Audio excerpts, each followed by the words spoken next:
myself here. I just got home from a date that went incredible. And at the end, he told me he has feelings for someone in another state. Dang. The guy before that, we had a really, really fun date, but it's been a week and I haven't even heard from him to set up another date. The guy before that, I spent weeks with, and he just could not be bothered to stay in any kind of communication with me at all. The guy before that got a work promotion and then did not have the energy. It starts to make you wonder if there's something about you that's not conducive to people sticking around. And it is very, very hard to keep your confidence and your self-esteem when you're consistently dealing with circumstances like this. I mean, that's what y'all ask men to do, so. Rejection hurts. I don't regret things that have happened in my life to bring me to this point. But I am scared. I'm scared that the horrible experience that I had with marriage is going to be my only shot. That's all. Love it when people say, don't cry, you're so beautiful. Like, I'm not crying because I'm ugly. I'm crying because life is really hard. Dry it up. Dry it up. Joking with your bestie about what a clown that guy was, and she says, aren't you one too for sleeping with him? Good one. Today my boss was wearing a new cologne, so naturally I complimented him and I was like, oh wow, your cologne smells really good. And so he like leaned in like this so that I could get like a better smell of his cologne. But in my brain, I thought that he was going in for a hug, so I went full in and like went for the embrace. He wasn't hugging me, he just wanted me to smell his cologne. Where is HR when you need him? So if anyone's hiring, let me know. If somebody said to me, would you rather be with like a short king who's 5'5" and treats you amazing and loves you, or would you be with a toxic man who's 6'3"? At this point in my life, I would be like, how toxic? So there were women in the comments that were moving the goalpost. She said, what would you rather, a man that was 5'3", 5'6", 5'7", whatever, and love you with all his heart, versus a man that was 6'3" and he was toxic? And women in the comments, instead of answering the question like a person with common sense would, kept on talking, well, they're 5'7" and they do that. That wasn't what the question was. Y'all do anything to avoid just don't want to take responsibility. Don't want to take no accountability for nothing. What exactly? And what y'all gonna do is feed back into the argument of, well, they all toxic, so I might as well get what I want. And you might as well go in a circle like you've been doing, and then you're gonna say that men are trash. You enjoy your singleness. I might as well stay in my soft girl era and loving me era, because no man could ever, I'm not gonna allow a man to disturb my peace. But she just said, if the man was 6'3" and toxic, which one would you choose versus a man who was 5'7" and loved you with all, well, they're all toxic and you might as well. And you went on ahead with people telling you this man's going to love you with all his heart. You went in ahead and picked the toxic one anyway. That's what y'all going to do. Y'all just setting yourselves up to explain why y'all did something that you shouldn't have been doing and want people to feel sorry for you and save you. No. How toxic are we talking? I am learning that I need somebody who can, for the lack of better words, put me in my place. Yes, exactly. That's what I was going to say. Put me in my place. Yeah. That's exactly it. And it doesn't mean, he's going to come home and be, because I think that's where people's minds go to, but he needs to have very strong boundaries. Yes. Because I find a lot of Western men don't have strong boundaries. Yes. So it's just like, whatever you say goes, and I can't. What would be a better thing to do is to just be quiet.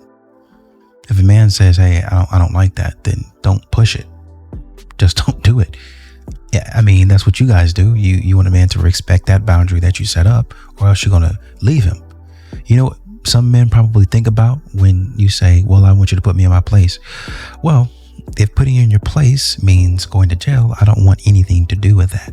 I don't want you to come crying because I raised my voice or I holler. No, you need to learn how to do. Yeah, okay, it doesn't matter how I do it. I could talk to you as nicely and as sweet as I want to until I'm blue in the face.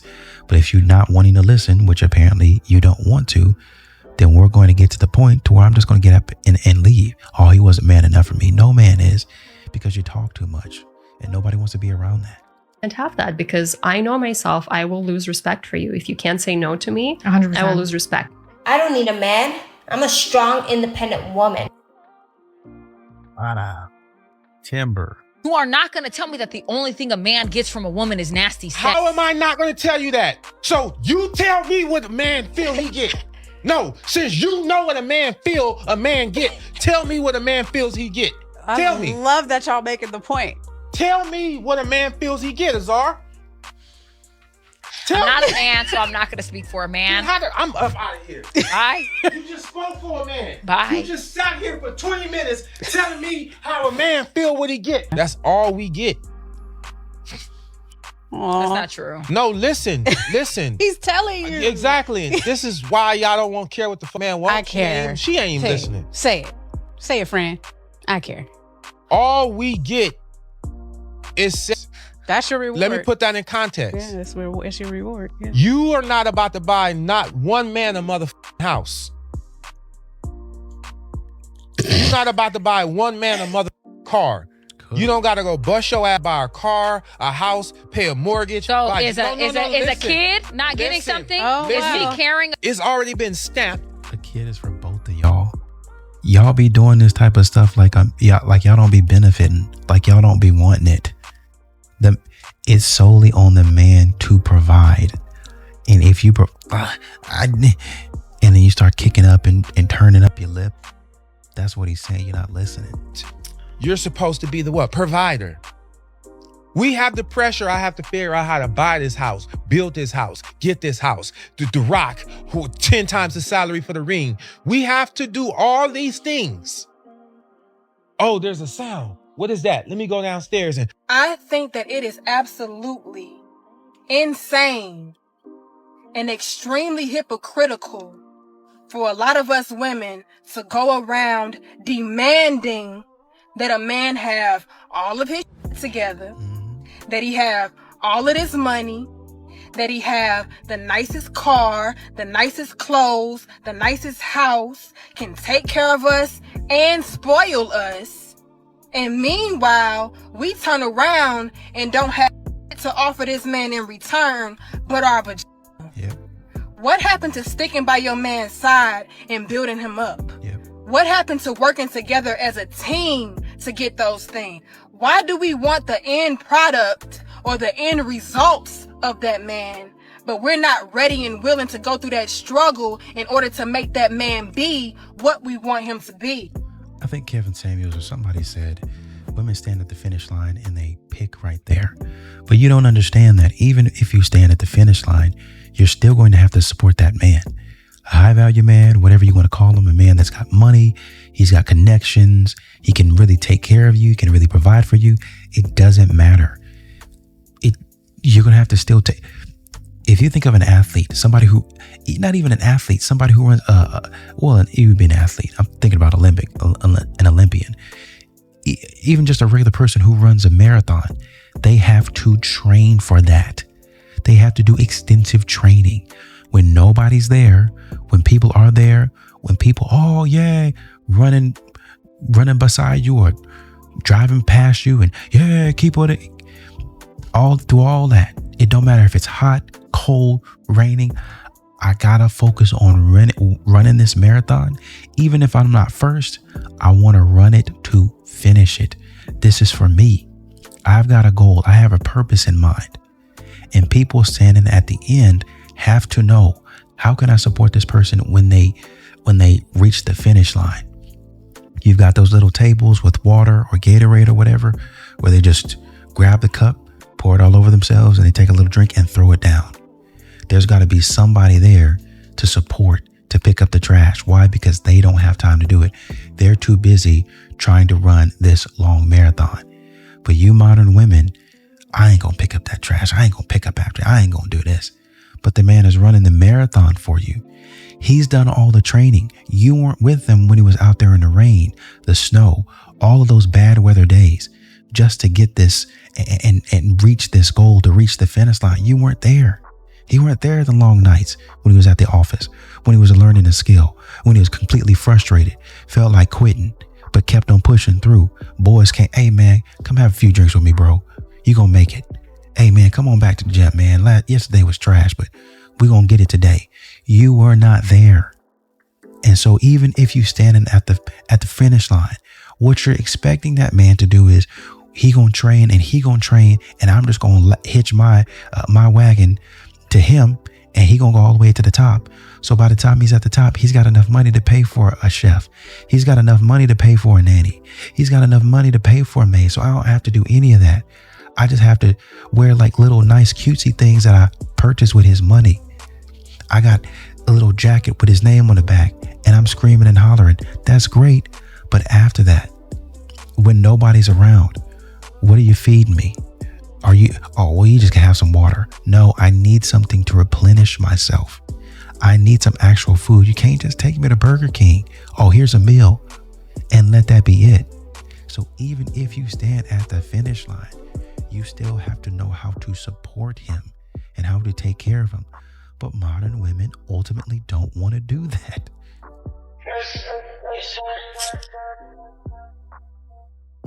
How do you feel about being my savage? Baby, can you change my tire for me? Yeah, I'm already on it, baby. Aw, you're so strong. Ooh, babe, can I get a new bag? I already thought ahead of it. Aw, babe, you're so sweet. Babe, can you massage my feet?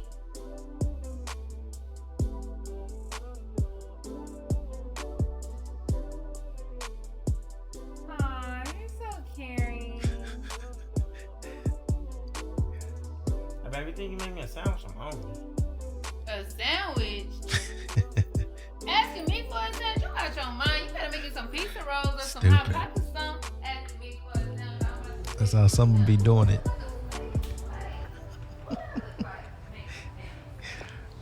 Gentlemen, please do not let feminism, social media tell you or make you think that we don't need you. Yep. Trust me, women are craving masculinity. They're craving men. It's so crazy because men are always talking about how they want a woman that's covered up, that's more modest, and I don't want no girl that feels like she gotta show her body every time she step out. But them be the girls like y'all show all the attention to. Them be the girls. You say you want a girl that's all covered up, but when we be covered up, it's crickets.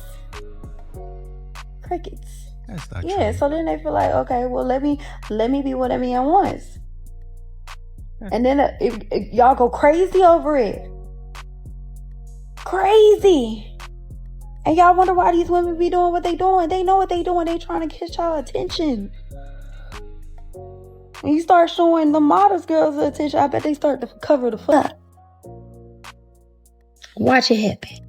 I think I see what she's saying, but I have to disagree a little bit because I even though there are dudes that out there, it's essentially like going to McDonald's.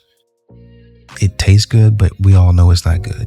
So obviously you don't need to be looking for those guys who actually think, oh yeah, even though I understand that McDonald's is trash, I'm still gonna eat it. I'm still gonna be over there. And obviously we enjoy a little cheat meal or whatever we like here and there, right? But what I'm just saying in general is a lot of these modern women look for the man knowing that this man is looking at this type of stuff.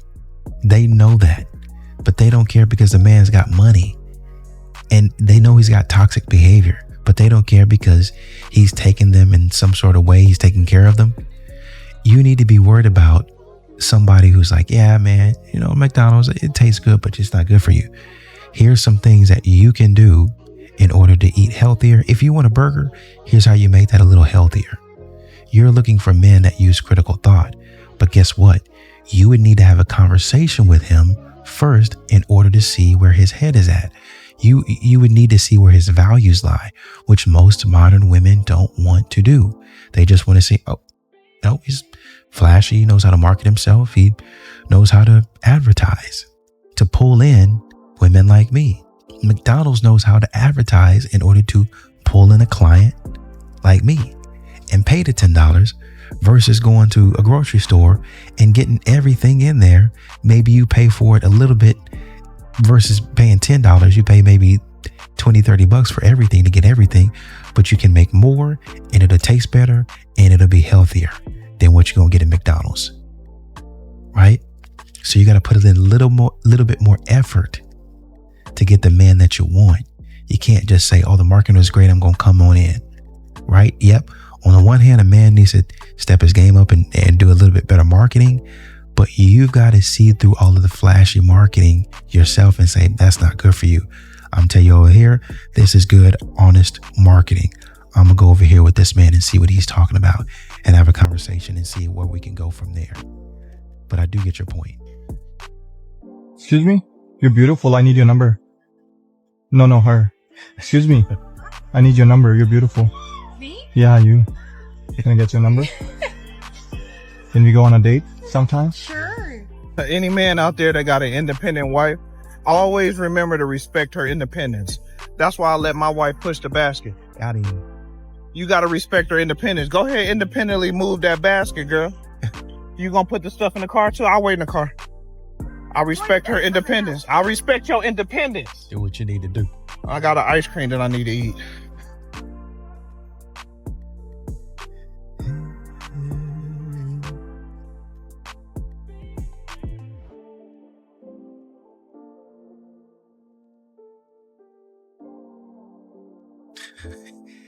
Picking it up all wrong. Use your legs.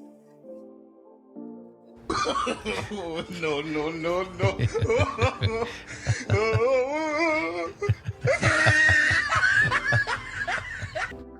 You're in the way. You're in the way. Dang. We've always been told there's one of two choices.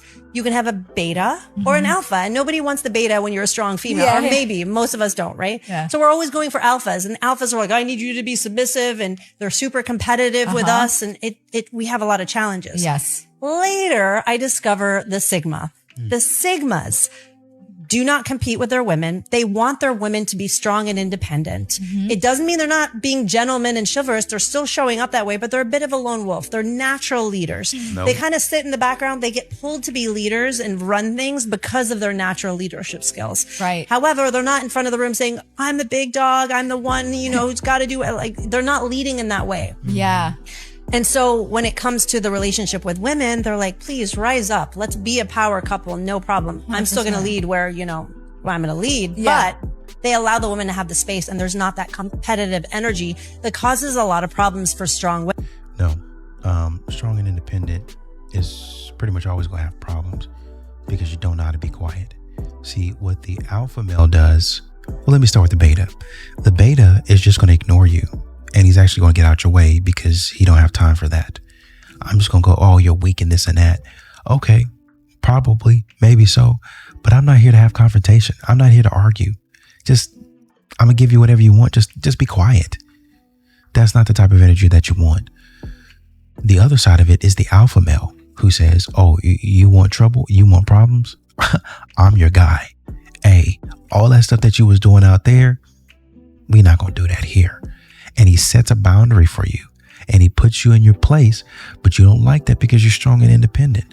So you're looking for a middle ground. Enter the Sigma. I like him because he allows me to be strong and independent, and he doesn't have to be one of those rah guys who comes up in front of the room and says, hey, I'm the big dog. Interesting.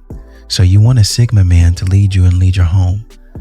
But I thought you just said the Sigma was sitting at the back of the room and it really had to be pulled into leadership. He had to be coaxed to lead.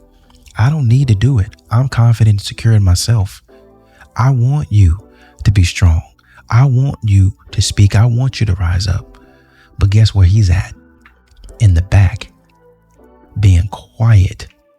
So if you want your man to lead and you want a Sigma man to lead you, guess where you probably need to be? In the back, being quiet. Take some cues from him. What are you? The strong, silent type. You don't say too much. A lot of people think that you're smart. A proverb says, if you don't say a whole lot, But if you're just yapping and opening your mouth, then you might be a fool. That's what it says, because you talk too much. And that's what you're doing right now. Exposing yourself for being difficult. Exposing yourself for, while you might be smart and very well accomplished and all of those niceties and good things, you don't know how to be quiet. You just told me that in so many words, you don't know how to cooperate. You don't know how to follow the leadership of a man. You don't want to submit to him. You want him to just follow you around. And in time, because you are actually the issue, nice person, but you're actually the issue because you don't know how to step back and allow a man to lead. You'll allow the man to lead whenever you get tired, whenever you're feeling sick, whenever you don't want to deal with all of it. Oh man, today, this month, this year, just too much. And my man really carried me, but now I'm better and I can take it from here. You're going to get tired of that. And then you're going to call him a beta when that man was really what you needed. But it's all because you want to be strong and you don't want to sit down and you don't want to follow the lead of nobody. Go on back there with him since you like him so much, since you like his leadership style so much. Go on back there with him and sit down and shut up. Women. I see a lot of women on social media that seem to be like so butthurt in their feelings because men are saying that a woman who has kids does not hold as high of a value in the dating market as a woman who does not have kids. I mean, let's be real. That's a fact. You cannot, hold the same value after you've successfully procreated as you did before you had kids in tow. That's a fact. Y'all can get all y'all feelings about that. It is what it is. I got a child. I know I don't hold the exact same, market value in the dating world as I did, 10 years ago before I had a child. Mm-hmm. The difference between me and you and my rich homie Quan voice is that I don't give a fuck. I'm not dropping my standards. I don't care what I got. I'm sitting here 47 years old, hitting real soon up on 50 with a 9-year-old child, taken care of completely by myself and with a divorce on my track record. And I don't give a doesn't matter. So that's the difference. I know that my market value probably ain't what it used to be, but I don't care. Y'all can kiss my ass. I'm finna go in the store. You said it's taking you shopping. Come on. I was gonna take you shopping, but not no Louis Vuitton. This is where I want to go shopping at. Where Come else on. you thought we was finna go? Man, come on, Forever 21. What you on? I'm not finna take you to Louis Forever Vuitton. 21, boy. I'm not no Forever 21. What is you talking about?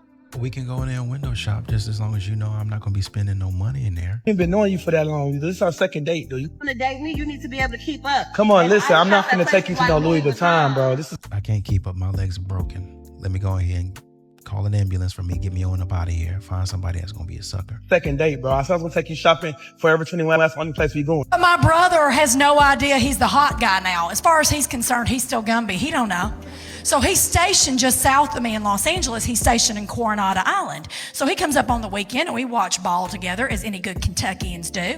And we're sitting at this LA sports bar watching ball, and this little LA booby girl, honey, comes bouncing up to him. Excuse me, can I have a cocktail napkin? My brother, y'all, without turning around, grabs a stack of napkins and goes, yeah, there you go. Country. I'm waiting, she's waiting. Finally, she just bunny hopped off in defeat with her napkins. That works every time. And I wait till she got out of earshot. I said, Dave, buddy, what are you doing? That little thing was hitting on you. He goes, Trish, that's a crock of crap. When you went to take 3 other girls asked for the same thing. This place has crap customer service. Go. Do it look like I take the trash out? Because what is this? It must look like I take the trash out. I'm just a girl. I don't take the trash out. So I'm about to let my husband know I'm taking the trash out. At this point, I'm making all types of unnecessary noises. Just to get his attention. Sure enough, he heard me and then he goes, what do it look like? You're joking, right? Maybe I got it. I do a little bit more for dramatics. I'm gonna get it. Why is it overfilled anyway, though? Why is it overfilled? Because you didn't take the trash out. Either way, my work here is done. Because I don't take the trash out. Do I look like I take... What he was saying was, why is there so much trash that it's overflowing like this? Where did all this trash go? And I'm going to tell you something. If you want to be funny, hey, when I get to banging on them pots and pans, when I get to banging on that stove, when I get to banging on that refrigerator, you know what to do. The trash out? Let me know. Do you want to know why men think we're crazy? Okay, it's Saturday night. It's raining. I'm laying on the couch under a blanket. I'm in my jammies. I tell my husband I want something cozy for dinner. He's like, what does that mean? So he starts naming off places. He's like, do you want to go to Outback? I'm like, no. He's like, do you want pizza? I'm like, no. He's like, do you want teriyaki? I'm like, gross. No, that doesn't sound good. I really want pho. He doesn't want pho. So we have to compromise on something. And because I'm already in my jammies, I don't want to go sit in a restaurant, but also I don't want him to leave the house to go pick up the food because I'm needy and I want him to stay home, but I don't want to pay for DoorDash because DoorDash is expensive. So I just want the food to come to me, but like for free. But also I don't want to deal with like the garbage and the mess from takeout. But I don't want to sit in a restaurant and I don't want to cook and I don't know what I want to eat. Does that make sense? Yeah. Because it makes perfect sense in my head. Right. Like, you sit on the toilet without putting toilet paper down? I was like, yeah. And he was so disgusted. And he was like, you always do that? Like, anywhere we go? Even, and I was like, yeah, in porta potties, everything. I just sit my bare bum down. I was like, doesn't everyone? We need to start normalizing being quiet. A vow of silence. You know what I'm saying? Like, so sometimes it's okay to introduce your lips to each other. You know, just like... Shut up. Be quiet. See how I did that? Because the problem is you kept going. Exactly. Like, you kept going. There were so many opportunities to stop and just turn around. But yeah, I just kept going. And modern women tell us they want a man to read the room. They want a man that knows how to effectively communicate. He's emotionally intelligent. He's emotionally available. He knows how to read body language. The man was flabbergasted and he was shocked that you would be out here just putting your behind down on places where people have really not just messed up, but they've really like just tried. It's just disgusting and it's bacterial. And you're going to want to put that thing on me. You're going to want to touch me. And you're going to wonder why I don't want to. Oh, what is it about me? You should love me through any. No. Go literally speaking. Wash your behind. Clean that thing before you bring that thing over here. Have some respect for me and everybody else. The world's worst thing to say to a bride on her wedding day. All right. That's what you're wearing? Oh. Dang. That's cold-blooded.